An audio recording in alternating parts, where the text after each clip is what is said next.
তোর বাপেরও যোগ্যতা নাই এখানে জমি কেনা। এনারা আমার বাবা নিয়ে কথা তুলেছে, আর বাবার নাম তুলেছেন আপনি একটা মেয়ে মানুষ বলে, নাহলে আপনার কানের নিচে এখন মারতাম। হ্যাঁ ভাইয়া, কোথায় যাচ্ছেন? এই যে আমি ভিতরে যাচ্ছিলাম, এই অফিসে কি আপনি আছেন? হ্যাঁ, আমি এখানে জব করি। আমি এসেছিলাম হচ্ছে ওই যে ওইদিকে আপনাদের জমি বিক্রি করার ব্যাপারটা আছে না, ওই জমিটা কেনার জন্য আসছিলাম। ভিখারি, আপনাকে দেখলে মনে হয় যে আপনি এখানে জমি কিনতে পারবেন। এখানকার জমির দাম কত আপনি জানেন? 25 লাখ টাকা। আপনার ক্ষমতা আছে 25 লাখ টাকা দিয়ে জমি কেনার? দেখেন মানুষ কি হয়েছে রেখে এখানে? আরে আপু দেখেন না, উনি নাকি এখানকার জমি কিনবে। খ্যাত। কি বললা তুমি? এই ছোট লোক ফকিনি কিনবে এখানকার জমি? আর তুমি কেন ওর সাথে কথা বলে অযথা টাইম ওয়েস্ট করতেছো? চলো তো এখান থেকে। দেখেন আপনার কিছু একটা ভুল হচ্ছে। আমি সত্যি আমি আপনার ক্লায়েন্ট, আপনি ক্লায়েন্টের সাথে এরকম ব্যবহার করতে পারেন না। এই যে শুনুন, আপনার হয়তো টাইম থাকতে পারে, আমার না আপনার কাছে টাইম নষ্ট করার টাইমটা নাই। আর আপনাকে জমি দেখাবো আমি কেন? হ্যাঁ, আপনি কি জমি কিনতে পারবেন? এখানকার জমির দাম কত? এক বিঘা জমি না 25 কোটি টাকা। আর আপনি কিনে 25 কোটি টাকার জমি কিনতে আসছেন? তো 25 কোটি টাকা তাতে এমন কি হয়েছে? আমি এখানে জমি কিনবো, আমি এখানে 2 বিঘা জমি কিনবো, জমি কিনে এখানে একটা রেস্টুরেন্ট দিব। শোন না, কে বলতেছে সে নাকি এখানে 2 বিঘা জমি কিনবে আর সেখানে নাকি অনেক বড় একটা রেস্টুরেন্ট দিবে। সো লিসেন, একটা কথা বলি হ্যাঁ আপনাকে, আপনি যে বললেন এখানে 2 বিঘা জমি কিনবেন, আপনি কি একটু আগে দামটা শোনেন না? আমি কত করে বলেছি?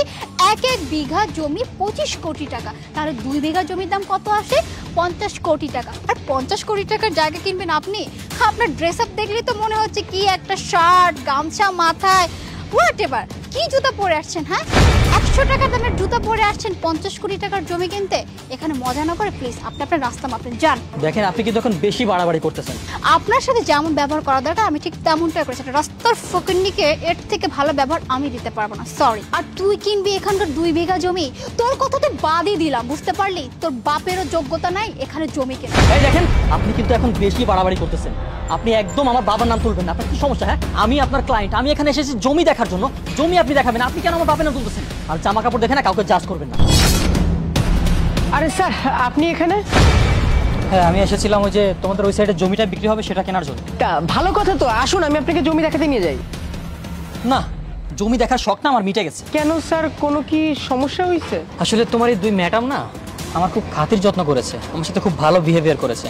খাতিরদারি করেছে ওনারা বলতে ঠিক বুঝলাম না স্যার। আমি এসেছিলাম এখানে জমি কেনার জন্য। এখানকার জমির দাম নাকি 25 কোটি টাকা করে। আমি বলেছি এখান থেকে আমি 2 বিঘা জমি কিনবো। এনারা আমার সাথে জানা তা বিহেভিয়ার করেছে। এনারা আমার বাবা নিয়ে কথা তুলেছে। শুনুন, আপনি আমার বাবার নাম তুলে খুব বড় একটা ভুল করেছেন। আপনার অফিসের মালিক যখন জানতে পারবে যে একজন ক্লায়েন্ট এসেছিল আর জমিটা বিক্রি হয়নি, তখন আপনি বুঝবেন আপনার চাকরি